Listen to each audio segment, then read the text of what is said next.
Returning to the previously explored theme of 90s British kids cartoons, this video explores the theme of 90s British kids cartoons, in which themes such as 90s British kids cartoons will be explored. Being alphabetically ordered, this fairly eclectic list begins with Kipper the dog. These fluidly animated, pleasantly designed, simplistically plotted tales of a friendly canine, Kipper the dog with the slipper. By the way, that's a toad, not a frog. I can't just quote the whole song. Well, I can, but I shouldn't. And his friends such as Tiger the dog, Jake the dog, and Pig the pig. Why doesn't the pig get a proper name? Discrimination. Refreshingly relaxing and rife with endearing characters and relatable, if sometimes embellished, situations, this series appealed to me as a child, and actually continues to hold some value into adulthood. The same statement applies, albeit for completely different reasons, to The Legends of Treasure Island. On the ship, cross the sea, over land, just follow me. In this heavily modified, anthropomorphic, animalized, impressively animated, enticingly supernatural variant of Robert Louis Stevenson's legendary novel, flavoured by a vast, star-studded cast and detailed world building. One flaw is slightly disappointingly basic characterization. Long John Silver is treated as a generic villain, rather than the wildly complex character of the source material and most retellings. The writers understandably may have felt that moral ambiguity was overcomplicated for a children's show, but I think this would have felt fitting, since the show was fairly mature in some ways, unlike Little Monsters. These 5-minute episodes each showcase eccentric or rambunctious children with alliterative names like Bossy Bethany,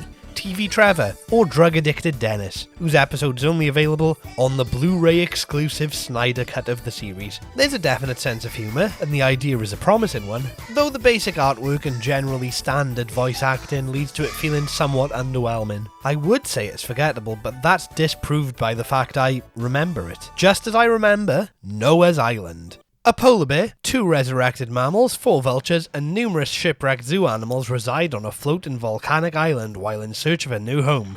This fairly advanced series offers rich characterization, storytelling, and a talented cast. Some stiff animation and insensitive performances, for example the panda is given a clearly affected Chinese accent, are the only immediate flaws. Oh, and that Noah, a polar bear, can seemingly survive in warm climates. Oh, and that Noah, a polar bear, holds an encyclopedic knowledge of all other animals, even though he has no access to books or the internet. Oh, and that one of the other bears speaks with a stereotypical Welsh accent. I'm offended that they didn't delay the series until I was old enough to play that role. It's still good. It's still good. Though if you were to ask me to conclude this section and talk about the next series, I would say Oakie Doke, a living humanoid acorn, assists other woodland creatures with daily life issues. The fluid stop motion, immaculate models, charming characters, capable voice cast, and authentic folk-sounding theme tune are among the virtues of this series that are still visible as an adult. All episodes end with Oakie saying, "It's like I always say,"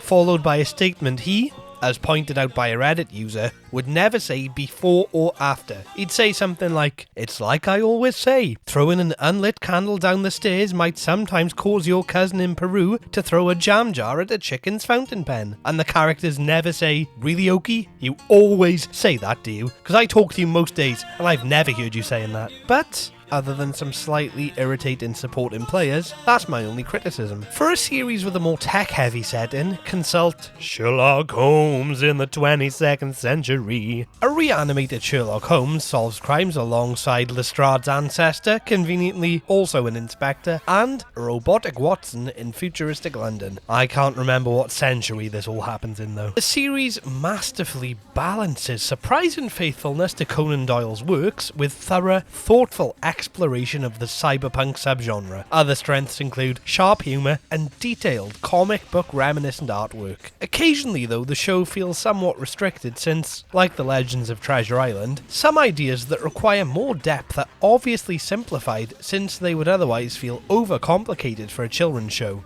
This issue is easily outweighed by all previously mentioned positives, as well as the techno-driven soundtrack, which might not be appreciated by people who prefer to listen to soul music. Assisted by magic, a trio of aspiring musicians find gradual success. Meanwhile, the Grim Reaper abandons his post, leaving his role to be filled by another. This 7-part adaptation of the late Terry Pratchett's namesake Discworld novel captures the wry, eccentric humour, expansive world building, intelligent storytelling, and distinctive characters the Discworld book series is acclaimed for, while adding entrancing music and entertaining voice performances, the late great Christopher Lee's death being chief among them, marred considerably by very limited, inconsistent animation, and occasionally basic character designs clashing with the more detailed backgrounds. Sadly, these visual flaws do weaken an otherwise brilliant series, which features a Welsh accented rock musician called Impa Celyn, a name which translates to Bud of the Holly, who later calls himself Buddy, an obvious reference to rock and roll star Little Richard. Being a fantasy land, Discworld may well be populated by wolves, witches, and giants. Fairy tales, myths, and folk stories are animated in a lively manner, given some welcome modern sensibilities, and told in a boisterous, humorous fashion by the late great Spike Milligan. We can thank his father for that. He had a profound influence on him. He was a lunatic. Both well-known and more obscure tales are lovingly, faithfully adapted, and while some basic character designs slightly weaken the overall product, my enormous passion for fairy tales, animation, and absurd comedy mean that this was, and is, an enormously appreciated piece of media, with which I conclude the video. Previous videos of mine celebrating a similar theme to this one can be found in the card above and the forthcoming end screen. Thanks for watching, and if I don't see you next time, I assume you're Sherlock Holmes, in which case you won't be reanimated until next century. My videos probably won't even exist by that point. If you have problems and you need a helping hand, cross the dell and ring the bell, he'll understand. Get ready for good old Oakie Doke. The friendliest of folk is Mr. Oakie Doke.